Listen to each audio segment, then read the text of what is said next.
السلام علیکم۔ ہم سورہ بقرہ کی آیت 1 اور 2 پڑھ چکے ہیں اور اس کا ترجمہ اور تفسیر بھی ہم اس کی کر چکے ہیں، اور میں نے آپ کو بہت اچھے سے اس کی تفسیر بیان کی تھی، اور میں نے آپ کو ایک ایک لفظ کے بارے میں بتایا تھا۔ الف لام میم، ذالک الکتاب لا ریب فیہ ھدی للمتقین۔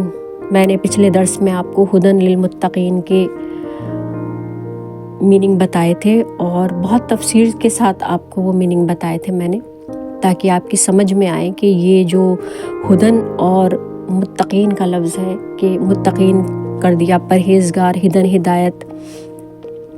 اور میں نے آپ کو بتایا تھا کہ ہم دیکھیے اس سے بھی سمجھیں کہ ہم اس دور کے اس عرب میں ہمیں یہ غور کرنا ہوگا کہ عرب جو تھے وہ اس لفظ کا استعمال کس طریقے سے کرتے تھے، تبھی ہمیں اس کا مفہوم سمجھ میں آئے گا کہ یہ لفظ آخر کیا ہے اس کا۔ کیونکہ دیکھیے غلط تراجم کرنے سے ہمیں بہت نقصان ہوا ہے۔ قرآن کے لوگوں نے جو غلط تراجم کیے ہیں تو اس سے ہمیں بہت نقصان اٹھانا پڑا ہے۔ لوگ سوال اٹھا رہے ہیں اس چیز پر، کیونکہ جب معنی اس کی غلط کر دیے تو ہم دوسرا تو اسی حساب سے اس کے معنی لے گا، اس کا ترجمہ کرے گا، اور پھر وہ سوال اٹھاتا ہے۔ جیسے کہ کسی نے مجھ سے سوال کیا کہ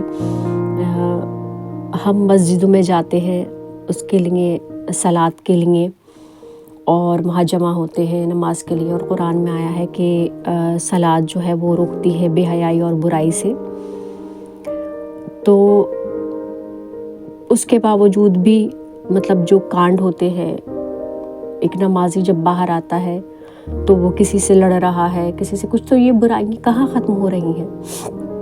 تو یہی ہے کہ ہم نے اس کی مین چیز کو لے لیا ہے، اور جو اس کا مطلب ہم نے اس کے طریقے لے لیے ہیں، اور ہم نے جو معنی اس کے صحیح تھے اس کو ہم نے ایک طرف رکھ دیا۔ تو یہ جو آیتیں ہیں ھدی للمتقین کے آگے جو ہے الذین یؤمنون بالغیب ویقیمون الصلاۃ ومما رزقناہم ینفقون، اب یہ دیکھ اب ہم غور کرنے کی بات یہ ہے کہ ان آیتوں سے پہلے کیا آیتیں تھیں؟ ذالک الکتاب لا ریب فیہ ھدی للمتقین۔ میں نے ھدن کے آپ کو میننگ بتا دیے تھے، اور بہت اچھے سے آپ کو سمجھایا تھا میں نے ھدن کے میننگ، کہ ھدن کے میننگ کیا ہیں۔ کہ ھدن دیکھیے اس قسم کی، میں نے آپ کو بتایا تھا، اس قسم کی رہنمائی جو ابھر کر سامنے آ جائے۔ اور اب ھدن کے معنی، اب یہ رہنمائی کس کے لیے ہے؟ تو پھر میں نے آپ کو بتایا للمتقین، جو راستے کی جو مشکلات ہیں، اور جو میں نے آپ کو بتایا تھا کہ عربوں کا لباس بہت ڈھیلا ڈھالا ہوتا تھا، اور وہ اس سے جو تھے بچ کر، کانٹے دھار جھاڑیوں سے بچ کر چلتے تھے، تو اسے ہم متقی کہتے تھے، کہ یہ جو ہے کانٹے دار جھاڑیاں ہیں، تو اس سے بچ کر اپنے لباس کو، کہ بچ کر چلنا، اور ایسے چلنا کہ لباس ان کا الجھے نہیں، کبھی ادھر سے پکڑتے تھے کبھی ادھر سے پکڑ کر چلتے تھے کہ کانٹوں میں نہ الجھ جائے۔ تو یہ ہے متقی، کہ کہا کہ متقی کی کیفیت جو زندگی کی خطرناک گھاٹیوں سے بچ کر چلنا چاہتے ہوں، تو انہیں کہا، اور ہر برائی سے بچ کر چلنا چاہتے ہوں، جنہیں صحیح رہنمائی چاہیے ہو، تو اس چیز کو کہا متقی۔ اب متقی ہم نے کر لیا پرہیزگار، ھدن ہدایت، تو اس کے روٹ ورڈ سے ہمیں پتہ چلے گا۔ اب ان لفظوں کے بعد دیکھیے، اب اللہ کی شان دیکھیے، اب آیا ہے لفظ الذین یؤمنون، تو ھدن آیا، للمتقین آیا، اور اس کے بعد آیا الذین یؤمنون۔ دیکھیے میں بتانا چاہوں گی کہ تفرقوں میں ہم بٹ گئے۔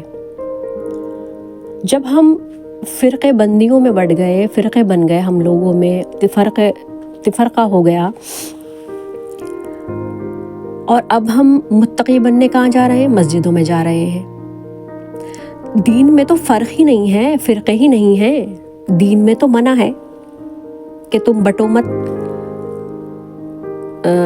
سورہ بقرہ میں آگے آدم علیہ السلام کا جو ذکر آئے گا اس میں میں آپ کو بتاؤں گی شجر کے میننگ، تو آپ کو پتہ چلے گا کہ اللہ نے تو فرقوں میں بانٹا ہی نہیں ہے، دین میں فرقہ ہی نہیں ہے۔ اب دیکھیے کہا جاتا ہے اب کیا کہ فلاں مسجد میں مت جانا، یہ اہل حدیث کی مسجد ہے، آپ اس مسجد میں نماز پڑھ کے آئے ہیں، یہ اہل حدیث کی مسجد ہے۔ یعنی ہم نے فرقے بندی کر لی، ہم نے تفرقے بنا لیے، یہاں مطلب مسجدوں میں بھی فرقے کر لیے۔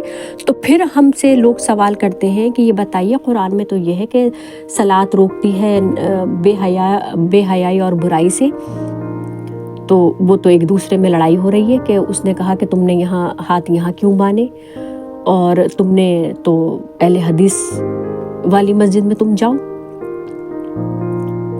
دیکھیے میں آپ کو رسول اللہ صلی اللہ علیہ وسلم کا ایک واقعہ آپ کو بتاتی ہوں کہ مسجد میں پہلے سے ہی مسجد جو تھی موجود تھی رسول اللہ صلی اللہ علیہ وسلم کے وقت کی۔ پھر اس کے بعد لوگوں نے رسول سے کہا، ایک مسجد بنانے والے جو تھے، مسجد بنانے والوں نے کہا کہ آپ ہمارے یہاں آ کر اوپننگ سیریمنی کر دیں، یعنی مسجد کی۔ تو رسول اللہ نے دیکھیے کیا جواب دیا کہ مسجد جو ہے تفریقاً مومنین کے لیے بن رہی ہے۔ کیا کہ یہ مسجد جو بن رہی ہے یہ مومنوں کے درمیان تفریق کر دے گی، جماعت مومنین میں تفرقہ پیدا کرنے کے لیے۔ دیکھا کیا کہا رسول اللہ صلی اللہ علیہ وسلم نے۔ اب ان مسجد کے نمازیوں میں آپ متقیوں کو تلاشیں گے؟ سوچئے، غور کریے کہ مسجدوں کا یہ حال ہے، آپ نے کیا تماشا بنا لیا، اور پھر آپ ان میں متقیوں کو ڈھونڈنے کی کوشش کریں گے۔ اور تقویٰ کی پہلی شرط متقین کی یہ ہے، متقین کی کہ فطرت کی ان قوتوں میں غور و فکر کر کے فطرت کی قوتوں کو مسخر کرنا تقویٰ کے لیے پہلی شرط ہے۔ اور وہ مسخر کس کے لیے؟ انسانوں کی فلاح کے لیے، انسانوں کی سہولت کے لیے، انسانوں کی آسانی کے لیے۔ لیکن ہم نے انسانوں کو تو بالکل ہم ایسا سمجھ رہے ہیں جیسے کوئی اہمیت ہی نہیں ہے، تبکہ آدم جو ہے واجب التکریم ہے۔ ہدی للمتقین، یہ بات بتا دی کہ رہنمائی جو ہے وہ راستہ چلنے والوں کے لیے ہے۔ دیکھیے رہنمائی بھی ان کو ملے گی جو راستہ چلنے کی کوشش کریں گے، جو راستہ چلنے والے ہوں گے، بیٹھنے والوں کے لیے نہیں ہے رہنمائی۔ اور قرآن میں یہ بھی ہے کہ بیٹھا رہنے والا کبھی چلنے والے کے برابر نہیں ہو سکتا۔ تو یہ باتیں ذہن میں رکھیے۔ ہدی للمتقین میں نے آپ کو بتا دیا۔ اب دیکھیے اب آگے آیا الذین یؤمنون، یہیں رہنے نہیں دیا، کہا راستہ چلنے والے سے پہلے اطمینان کر لیتے ہیں۔ جو راستہ چلنے والے ہیں وہ پہلے اطمینان کر لیتے ہیں۔ قرآن میں دیکھیے ایمان کا لفظ جگہ جگہ پر آئے گا، اسی لیے میں آپ کو بہت اچھے سے اس لفظ کو سمجھا رہی ہوں، کیونکہ ایمان کا لفظ بہت جگہ آیا ہے۔ بنیاد یہ ہے کہ ہر راستہ چلنے والا اگر اس کا عقل و شعور ہے، ذہن میں ہے کہ وہ آوارگی نہیں کرنا چاہتا، مسافر بننا چاہتا ہے، تو سب سے پہلا یقین اس کے ذہن میں یہ کہ میں جس راستے پر چل رہا ہوں مجھے اسی راستے پر چلنا چاہیے۔ پہلی چیز یہ ہے ایمان کا تقاضا۔ اور دیکھیے ایمان کا مادہ، ایمان کا روٹ ورڈ ہے الف میم نون۔ امن یقین کا نتیجہ ہے۔ دیکھیے قیاس اور ظن سے امن نہیں آتا، یہ لفظ مومن اسی سے بنا ہے، امن سے ہی بنا ہے۔ عجیب چیز ہے قرآن، مجھے تو حیرت ہوتی ہے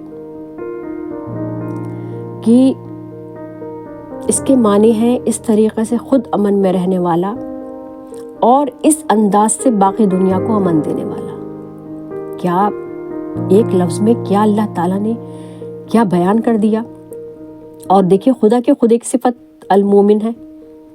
اب اس کے معنی تو ایمان لانے والا نہیں ہو ہی نہیں سکتا خدا کے لیے.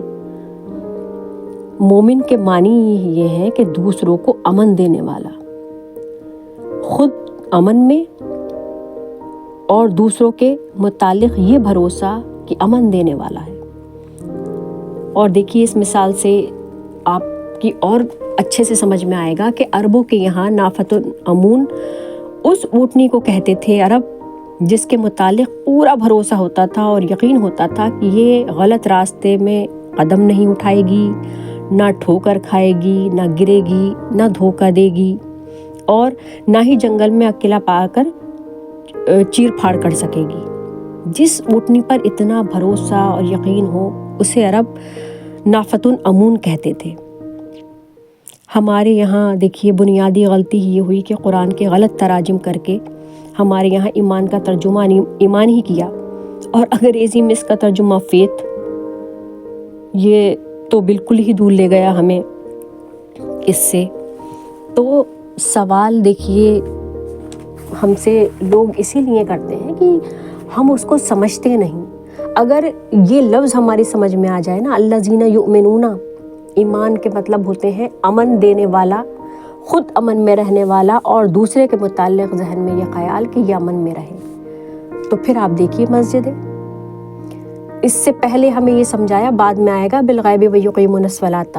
صلاۃ کا لفظ بعد میں آیا ہے. پہلے آپ کو ہدن کے میں نے آپ کو میننگ سمجھائے، للمتقین کے سمجھائے، الذین یؤمنون. میں ایک ایک ورڈ کے میننگ آپ کو اسی لیے سمجھا رہی ہوں کہ یہ لفظ بار بار قرآن میں آئے ہیں اور آپ اس کو بہت اچھے سے سمجھیں، بہت اچھے سے غور کریں. کیونکہ قرآن ایک سماج میں نازل ہوا، ایک قوم میں نازل ہوا، لوگوں میں نازل ہوا، اور رسول اللہ صلی اللہ علیہ وسلم نے یہ دنیا کے لیے، ہر قوم کے لیے، ہمارے لیے یہ قرآن جسے ہم پڑھتے ہیں تو یہ انسانوں کے لیے ہے. اور ہمیں اسے سمجھ کر نہیں پڑھیں، ہمیں اس میں غور و فکر نہیں کریں تو پھر فائدہ ہی کیا. تو اسے پڑھیں، سمجھ کر پڑھیں. میں پھر آپ سے کہتی ہوں، میں ایک ایک لفظ آپ کو، اسی لیے مجھے وقت لگ رہا ہے ایک ایک لفظ آپ کو سمجھانے میں. آپ پھر سے ریپیٹ کریں، ہدن کے میننگ کو سمجھیں، للمتقین کے جو میں نے آپ کو بتائے ہیں، پھر اسے بار بار اس کو ریپیٹ کر کے میری آپ یہ آڈیو سنیں. اور اس کو یؤمنون، اس لفظ کو تو آپ بالکل ذہن میں آپ اس کو بٹھا لیے کہ یؤمنون کا میننگ کیا ہے، اس کا روٹ ورڈ کیا ہے. پھر ہم آگے آپ کو بالغیب ویقیمون الصلاۃ ومما رزقناہم ينفقون آگے بڑھیں گے انشاءاللہ. اس کو میں بہت اچھے سے آپ کو بتاؤں گی، آپ کے ذہنوں کے جو پردے ہیں ان کو ہٹاؤں گی. یہ غلط تراجم ہمارے جو کر لیے ہیں، اس وقت ہمیں اس مقام پر ہمیں پہنچنا ہوگا جہاں عرب رہتے تھے اور وہ اس لفظ کا اس وقت کیا ترجمہ لیتے تھے، کیا اس کو کہا جاتا تھا ان کی لینگویج میں. تو اس سے بہت آسانی ہو جائے گی ہمیں قرآن سمجھنے میں، اور ہمارا ذہن اس کو ایکسیپٹ کرے گا. آپ ایک بار یہ کوشش کر کے دیکھیے، انشاءاللہ میں آگے پھر آپ کے لیے یہ ترجمہ آگے لے کر آؤں گی اور آپ کو ہر ہر لفظ کا بہت اچھے سے آپ کو سمجھاؤں گی. اور آپ اس کو ریپیٹ کرتے رہیے، پڑھتے رہیے. اللہ حافظ.